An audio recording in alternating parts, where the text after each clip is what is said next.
This is Artistic Intelligence, where we explore the intersection of art, sustainability, and technology. This show is brought to you in partnership with the United Nations ITU AI for Good, Changing the Story podcast, and State. Now let's join your co-hosts, Neil Sahota and Michael Ashley. Hey everybody, welcome to a special supplemental episode of Artistic Intelligence. It's a follow-up to episode 9 with Janet Rafner and the Center for Hybrid Intelligence, where they were talking about citizen science and a new upcoming project called the Crea Blender. Well, it's actually launched, available for all of us to try. So before we dive into it, let's take a look at a little demo of the Crea Blender to see exactly what it's like. Take a moment and envision what the world looks like 50 years from now. Then, unleash your inner artist and help us understand more about AI-enhanced human creativity by playing Crea Blender. Your imagination is the limit. In this special Sustainable Development Goals edition, join us at the Center for Hybrid Intelligence in creating visions of future utopias and dystopias that we might end up in depending on the choices we make today. Well, welcome back with our good friends for the Center for Hybrid Intelligence, Janet and Jacob. Guys, welcome back to the show. How are you doing? Pretty good. Thanks so much for having us. It's nice to be back. Yeah, it's good. I'm glad you guys, congratulations on launching Crea Blender. Thank you. It's been a long haul, but we're really excited with the outcome. And nothing is easy. Nothing comes easily. That's worth working for. So we're really looking forward to the results and to see how people like playing it. And just getting it out there, getting comments. I think that's one of the big things, is just seeing how people interact with it. So that also we can learn from it and produce new versions, better versions and everything. I think that's the exciting part of this. It's an evolving project. Oh, that's fantastic. Maybe you can share a little bit more about it. Like, what are you hoping to get? Because you mentioned the comments and some data. What are you guys hoping to get? Yeah, absolutely. So maybe I'll start with just a little bit of a intro as to what it is, Crea Blender.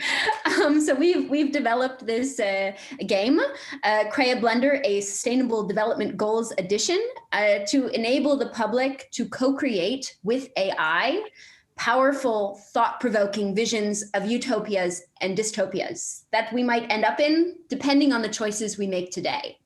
And so this has been in collaboration with you guys and also with an image blending platform called Artbreeder. And generally, we want to raise awareness for an increased public participation in the SDGs.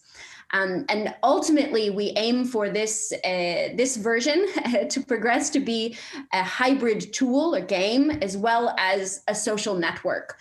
So ultimately, it's this premise that cutting-edge AI assistants can facilitate new kinds of dialogue on complex socio-scientific problems like the UN SDGs.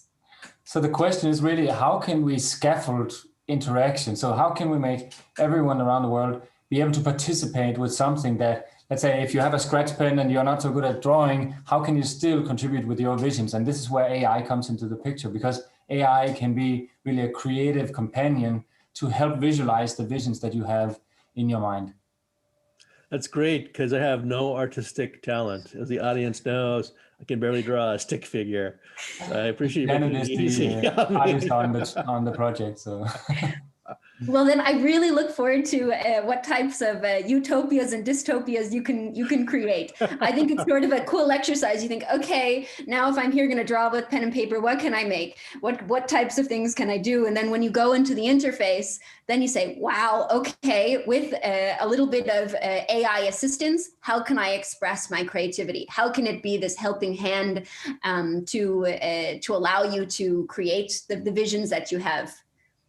And the big question that we had in our preparation work was really, can AI be a scaffolding without taking control? So can the user still feel like, when you play the game, do you feel like you're mixing these things and it's not just something random coming up, but you have intentionality? So you think that I have a vision, and you sort of work with the interface to gradually sort of make those visions appear in the interface. And I think all of our previous studies have shown that it's both fun and something where at least in time you gain a sense of control. Of course, when you're working with AI, there's also this sort of input that can surprise you once in a while, but that's also a fascinating part of the creative process.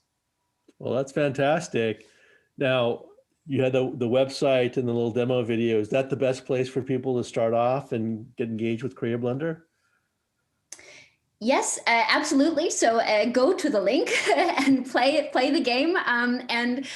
What we'd really love is for people to so in Crea Blender you can download the images that you make, both the ones from your gallery and all the other galleries. And so what we would love is for people to download their images and share them with us, so we can see a little bit about the types of images people are making, because it would just be really cool to start this dialogue about what the world would look like 50 years from now, and see a little bit about the visions that people have. So it would be great when people play to also download and share on Twitter and on Facebook the types of images that they've made.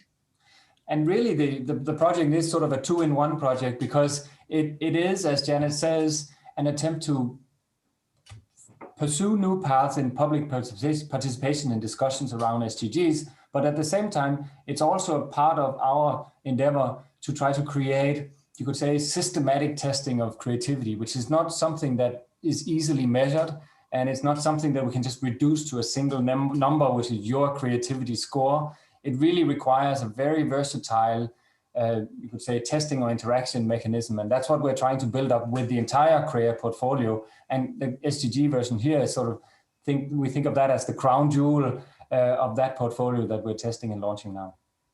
Yeah, exactly. So this SDG edition is part of this larger suite of games called Crea.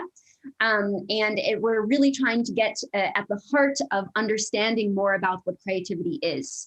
And so we hope that in the suite, where we bring together different tests on convergent thinking, so that's choosing from multiple solutions, what's the best path to follow, and divergent thinking, coming up with lots of different solutions to a given prompt, if we bring all these tasks together in the same place, we'll be able to have a better understanding about what creativity actually is, and ultimately to build tools for educators and creative professionals that are based in the solid cognitive science of creativity.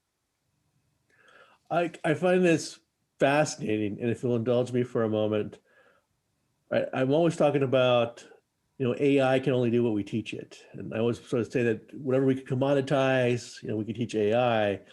No one's ever figured out a way to teach creativity or imagination. I'm just, based on what you guys are doing and trying to actually, kind of quantify creativity, is this a path potentially to teach machines down the road creativity?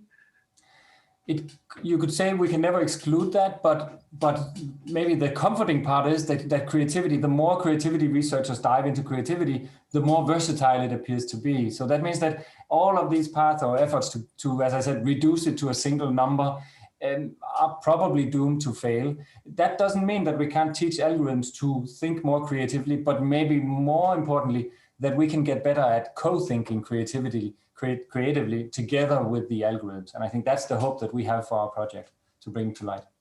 Yeah, to supplement that, the type of technology that we're using in Crea Blender, it's called a GAN, and it's essentially a neural network that can help the human to see a wide range of solutions. And this technology is used, for example, in design. So if you're making a new dress, the person will the artist will sketch it, and then they can use the GAN to look at 100 different variants of it. And then the human identifies, okay, what are the best directions to go in? So we really see it as this lifting up of the human creativity, a way to augment it rather than for it to act on its own. So it's really tapping more into the potential of human beings, their creativity. Absolutely. Exactly. And so because we have, I mean, we're talking so much about what AI can do, and on the other side, we have these 21st century skills. So these emergent skills, and we're becoming more and more aware. I think the more we are developing the AI, the more power we're trying to put into the AI, the more of a mirror we get to our own humanity, which is sort of I think a very comforting thing that we still haven't solved and that we still don't understand it. And I think we'll be learning much more about what it means to be human in the coming decades and probably also centuries. I love that you said that, Jacob, because I guy keeps saying that AI was going to make us more human, and people are like, what? I got asked another question because SDGs, all that stuff is great, but you're also talking about helping people do utopia or dystopia. Why dystopia? It's a good question. It's also just to have a conversation started, because we have to, if we have to take action, we have to have a good idea of where we want to be headed, but we also have to have critical reflections of where we don't want to be heading. So it's not to sort of say that we are probably heading somewhere, but the only way that we get any kind of control of our fate is if we also verbalize the places that we don't want to be going. And I think AI at the moment, it's really urgent that we have both the utopian and the dystopian discussions of our future society. Yeah, I think that to echo that, we see that the tool can be used as meta reflection on the actions that we could possibly take, and to really engage the community in that dialogue about those actions. And so rather saying right and wrong, do this, don't do that, rather say these are possible futures that we could take depending on a wide set of complex actions, and how can we engage together in a dialogue about reaching these sustainable development goals. Well, and I also think that maybe the biggest challenge that we're facing right now is that we have all these huge global challenges, and we need massive behavioral change. And this massive behavioral change is really hindered by a lot of arguments to say, well, it doesn't really pay off for the individual to make an extra effort because it's just a little bit of, let's say, non-consumed water or non-consumed CO2 resources. And I think what we really want to illustrate with this project is that if we collectively join forces, then we also become more than the sum of the individual parts of the contributions, because we really see sort of this accelerating movement towards a new future. And I think that's going to be the kickstarter of action, because it's going to be worthwhile because you're part of a movement towards something greater. Well, guys, this has been absolutely fascinating. I can't wait to start playing. And audience, will make sure you have the link to Crea Blender as well as all the social media tags for the Center for Hybrid Intelligence in the show notes for you. Please send us your pictures. We'd love to see them. Send the pictures. We get enough people doing it. I'll talk to the United Nations about maybe have a little contest for people. Maybe we'll figure out something in the little nice prize, at least get some showcase. So encourage everyone to participate, not just because it's actually a pretty cool game to play, but hey, it's going to help you unlock some of that creativity you got and help advance humanity. Let's make ourselves all more human and help the SDGs. With that, Janet, Jacob, any last thoughts, advice, any little secret codes for the game we should know about? Good question. Just be natural, have fun, and I think it'll be really great just to see you on the game and see what you get out of it. Awesome. Well, I'm looking forward to all of us playing the game and posting our images. And with that, I thank you guys, Jan and Jacob, for being on another episode of Artistic Intelligence. Thank you for having us. Thank you. Bye. Hey, if you like today's show, please remember to hit the like button and leave a comment. If you've been enjoying the Changing the Story podcast series, please subscribe and share it with your friends. Thank you.